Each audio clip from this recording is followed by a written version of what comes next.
Assalamualaikum warahmatullahi wabarakatuh.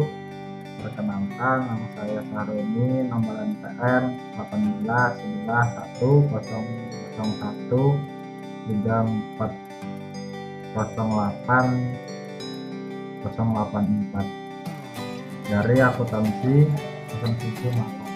Pada kesempatan malam hari ini saya akan mempresentasikan rangkuman ekonomi makro dari bab 1 sampai bab 10. Perbedaan ekonomi mikro dan ekonomi makro. Ilmu ekonomi dapat didefinisikan sebagai ilmu yang mempelajari bagaimana manusia dalam berusaha memenuhi kebutuhannya dengan memilih di antaranya berbagai alternatif yang ada. Dalam teori ekonomi dibagi dalam dua cabang ilmu, yaitu ekonomi mikro dan ekonomi makro. 4 macam pasar makro. Yang pertama ada pasar komoditi, pasar labor, pasar uang, dan pasar bursa. Pendapatan nasional. Pendapatan nasional merupakan jumlah seluruh pendapatan yang diperoleh sebagai hasil dari proses menghasilkan barang dan jasa yang meliputi upah dan gaji, bunga dan modal. Penentuan tingkat pendapatan nasional. Perekonomian tertutup sederhana adalah perekonomian yang tidak mengenal hubungan ekonomi dengan negara lain dan tidak mengenal adanya transaksi ekonomi yang dilakukan pemerintah. Dalam perekonomian tertutup sederhana, pengeluaran masyarakat seluruhnya terjadi dari pengeluaran konsumsi rumah tangga dan pengeluaran investasi. Fungsi konsumsi. Fungsi konsumsi adalah hubungan antara besarnya konsumsi dengan besarnya pendapatan nasional, yang artinya bahwa besarnya konsumsi tergantung pada besarnya pendapatan nasional. Teori konsumsi. Teori konsumsi merupakan bentuk perilaku konsumen untuk mempengaruhi kebutuhan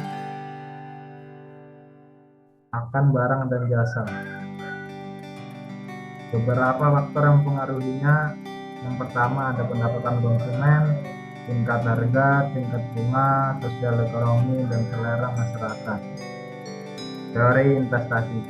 Pada dasarnya investasi merupakan pengeluaran pendapatan perusahaan untuk penyelenggaraan kegiatannya, yaitu pengeluaran untuk pembelian tanah, bangunan pabrik, pembelian mesin untuk produksi, pengeluaran dan untuk pengadaan, persediaan, dan bentuk pengeluaran lainnya.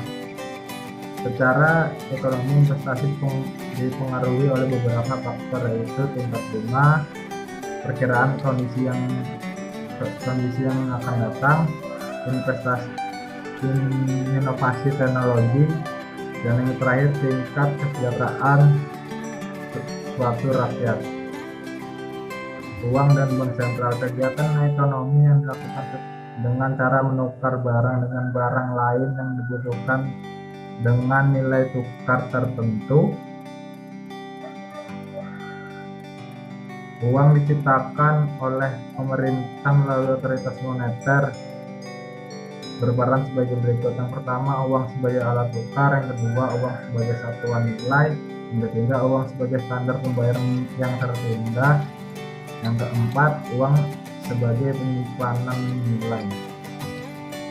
Teori inflasi.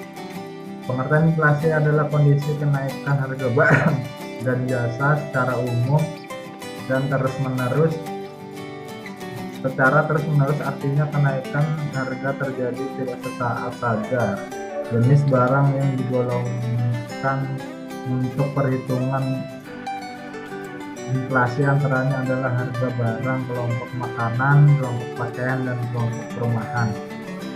Kebijakan fiskal.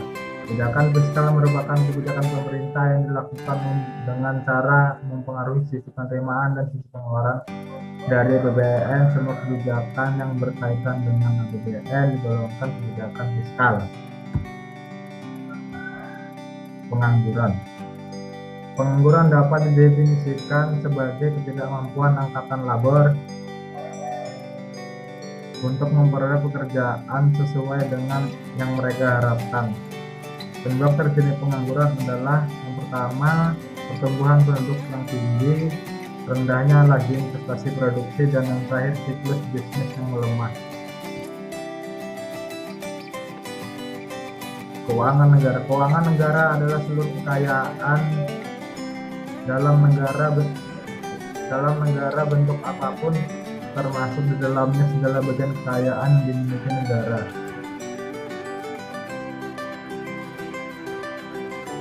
Pertanyaannya, jelaskan tentang perekonomian 4 sektor. Perekonomian 4 sektor sering disebut juga perekonomian terbuka karena telah terbuka terhadap perdagangan dengan negara lain dalam bentuk ekspor impor barang dan jasa.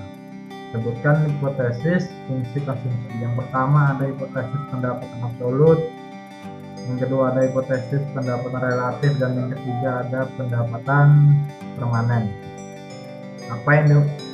Yang nomor 3, apa yang dimaksud dengan marginal efficiency of capital?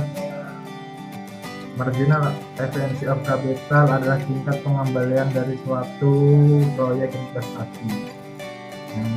Soal nomor 4, sebutkan kelemahan dari uang kartal. Pertama ada keamanannya tidak terjamin, yang kedua rentan terhadap pemalsuan, dan yang terakhir mudah rusak. Soal nomor 5, jelaskan kebijakan moneter untuk mengendalikan jumlah uang yang beredar dalam masyarakat dalam rangka mengatasi investasi.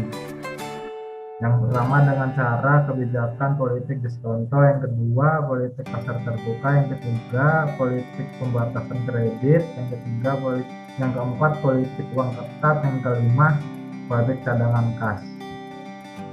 Yang keenam, jelaskan inflasi terjadi karena beberapa kelompok masyarakat yang ingin hidup di luar batas kemampuan secara ekonomi. Yang pertama, pemerintah dapat menyebabkan inflasi apabila defisit pemerintah dibiayai dengan cara mencetak uang baru. Yang kedua ada pengusaha, yang ketiga ada serikat buruh. Sebutkan dampak dari inflasi bagi konsumen. Inflasi ringan akan mempunyai pengaruh positif karena orang bergairah untuk berbelanja dan menabung, dan bagi produsen apabila inflasi menyebabkan pendapatan yang diperoleh lebih besar maka inflasi akan menguntungkan. Soal nomor 8, pemerintah dalam menghadapi defisit anggaran memerlukan kebijakan fiskal. Yang pertama ada pajak, yang ketiga ada mencetak uang baru, yang keempat ada pinjaman masyarakat dalam negeri, yang keempat ada pinjaman masyarakat luar negeri. 9, sebutkan cara mengatasi pengangguran. Yang pertama menyelenggarakan bursa pasar kerja, yang kedua menggalakkan kegiatan ekonomi informal, dan yang ketiga meningkatkan keterampilan tenaga kerja. Jelaskan tentang keuangan negara. Keuangan negara adalah seluruh kekayaan negara dalam bentuk apapun, termasuk dalamnya segala kekayaan yang dimiliki negara dan segala hak dan kewajiban. Sekian presentasi dari saya, dan silakan. Assalamualaikum warahmatullahi wabarakatuh.